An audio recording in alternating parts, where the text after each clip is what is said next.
We're still in the festive season, and that doesn't mean that we stop listening to the news because it's always important to know what is happening around you. Good morning. Welcome to the catch up segment. My name is Francesca, and I am with our resident analyst, Joe Chomba. Joe Chomba, is it very late for me to wish you a Merry Christmas again?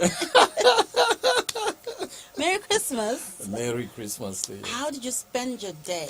Well, yesterday I was working, news has to go on. News has to go on regardless. Yes. Yeah, so Okay. we are here. Yes, and it's always good to have you back on set to analyze the news. Okay, so we'll start by having a look at these stories making headlines in these newspapers, and we'll look at the mast. Now, the headline in the mast reads, HH Lungu dialogue will fail. I told Gambari that he's wasting his time. So this is coming from the Forum for Democracy and Development. The Deputy Secretary General, Antonio Mwanza, was saying that the Commonwealth supported dialogue between President Edgar Lungu and the UPND President Hakainde Hichilema will not succeed. Last week, PF Secretary General Davis Miller said a recent Central Committee meeting resolved that dialogue between the two warring parties would only take place once Hichilema recognized President as the head of state. Before we look at the other stories, let's just delve into that, because we do know that last month Professor Gambari, he was in the country, and this is coming now from one of the opposition political parties to say that this dialogue is going to fail. Do you think that that is justified? What are your thoughts? My thoughts are that if opposition political parties are going to think this is a dialogue between President Edgar Lungu and HH, UPND president, then if it fails, then it's justified. Because for me, the stories that we are reading were that this is a dialogue between the ruling party and opposition leaders. There are so many gray areas in our constitution, which was enacted just in is it 2015? So those problems in the constitution are supposed to be resolved. Now, they are not supposed to be resolved just between HH and Edgar Lungu. They are supposed to be resolved by all political players. So what these talks should be about is for everybody to identify. For example, the Bill of Rights failed. So this constitution is not supported by the Bill of Rights. And yet, what is supposed to happen is that the Bill of Rights is a cardinal component in terms of this constitution. So we passed the constitution, but we never passed the Bill of Rights. That's why even the constitutional court is having a problem in resolving some of these things. For example, HH wouldn't have gone to the High Court if the Bill of Rights was there.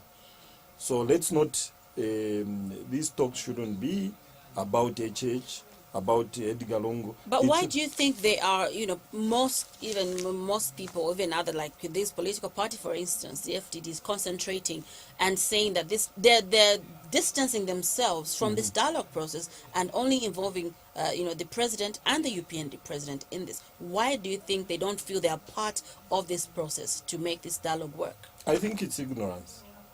Because if they understood, is HH the only person aggrieved? Is Edgar Lungu the only person aggrieved? That is not true. There are so many political players who are aggrieved about the election of 2016. So everybody should come together. If there is a problem in the electoral system, if there is a problem in how the elections were run, if there is a problem in just the governance system, everybody should come together and resolve. Because what people shouldn't be looking out for is you resolve HH's problems, and then in the next election, 2021, then others will come out and say, we are aggrieved about this. That shouldn't be the case. So let everybody sit down and resolve the problems that they feel Not that I feel political players, what they feel, these are the problems. Let's look at other stories in the mass on the front page. There is no greater good than making cause of others better.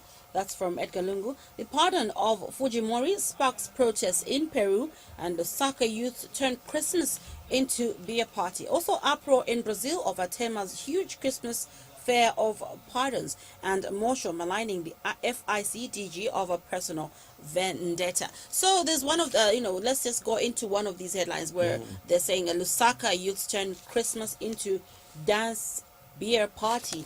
Well, this is not new. Why should it make a headline? Because we've seen the trends over the years that when it is the festive season, you see a lot of youths engaging into all these vices, whether it's smoking drugs, whether it's, excessive beer drinking, patronizing bars, underage, especially underage patronizing of bars. Why are such stories still making headlines in this day and age? Well, they make headlines because newsmen are the way they are. I think when we were young, we never used to go to the bar. We never used to make headlines in terms of drinking. But you see, with the technology and, people copying from friends and all that, the youth are no longer listening to the parents. So you tend to make these headlines. It's newsworthy.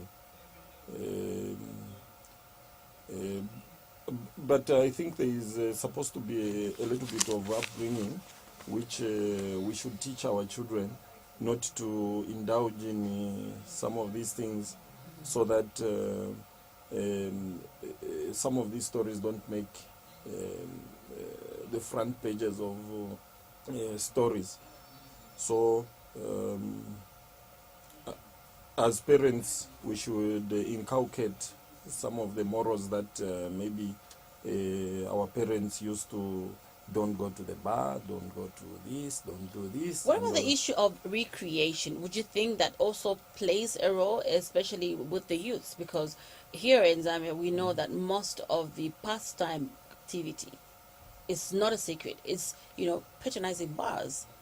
Most, especially for the youth, those who have just maybe completed school. Unfortunately, even those who are still in school do tend to do that. But mostly, it's more like a pastime activity. So in terms of recreation, do you think that it plays a big role?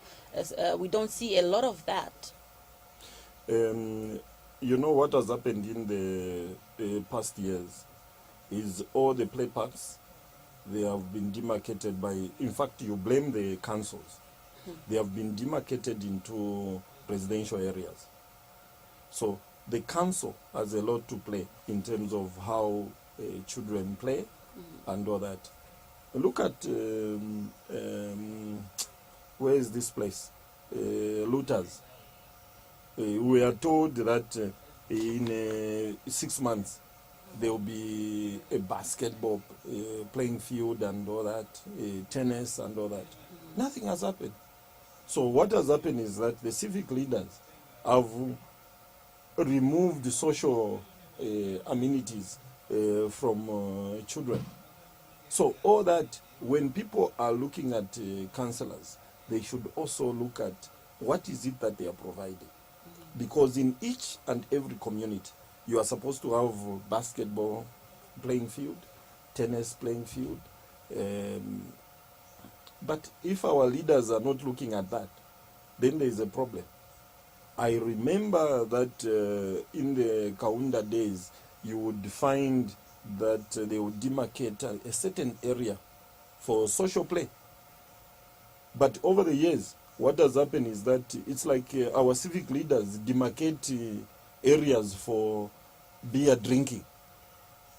Now, that is not good for a society, because even a school is supposed to have a playing field where you play. But our, I remember I was at Woodlands B in my early years, and you'd find that they have demarcated and there is something else instead of playing field. That is, shouldn't be. So those are some of the areas that our civic leaders should revisit, so that we have we should have at least somewhere we can play, somewhere we can do basketball, football, and all that. On to the back page of the Mast. Faz hails fans support. Lukaku more than just a goal scorer, and Serena Williams to launch comeback in Abu Dhabi. Also, a PAFA set on developing football in Eastern Province, and Liverpool to focus on Euro ambitions. Those are some of the stories in the Masters. Take a quick look in the Daily Mail. Babies spoiled. First Lady the Veep shower Christmas babies with gifts, and there's also a picture on the front page of the First Lady Esther Lungu having a look at this baby, which was born at Nangoma Mission Hospital in Mumbo district. So this is almost like a tradition. Every year we see the First Lady or the Vice President visiting hospitals and giving these presents to Christmas babies. I just wanted to get your comment on that. Well, Christmas is an important day, even New Year. I'm sure even on the New Year we'll be giving babies their gifts. This is a tradition which should be undertaken by the mayor or the chairperson of the district. But it's good that First Ladies, not just Madam Esther Lungu has been giving out, but even the local people. It to be born on Christmas, to be born on New Year, you feel so nice. Something special. You compare yourself to Jesus, and and all that. Okay.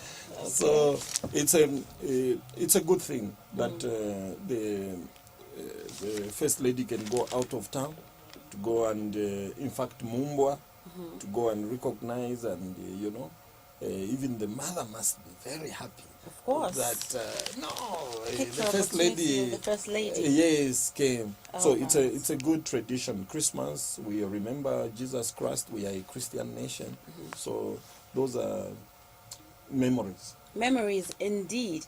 In other stories, not on a so bright note, a police implicate Luanda Mina's son in rape.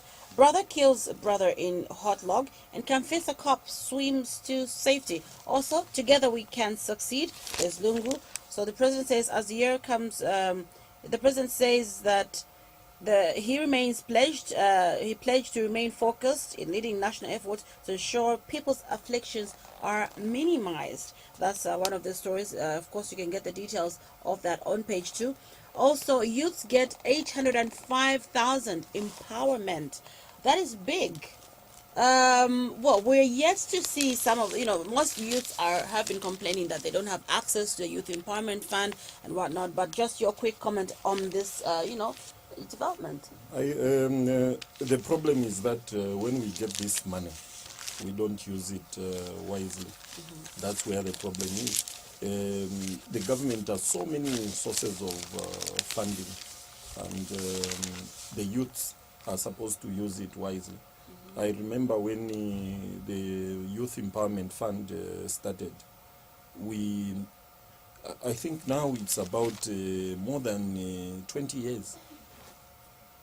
There was money to get to start rearing chickens. There was money for all these other programs. But the youths in Zambia don't use it for that purpose. They would keep chickens this year, and then the next year nothing happens.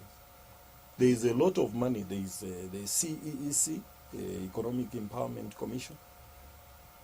The problem which is there is people trying to use the money for other intended purposes, and instead of using it as prescribed in the empowerment fund.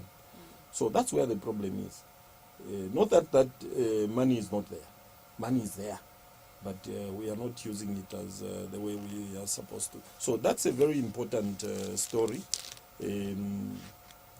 If we stop misusing the money, we are going to get somewhere.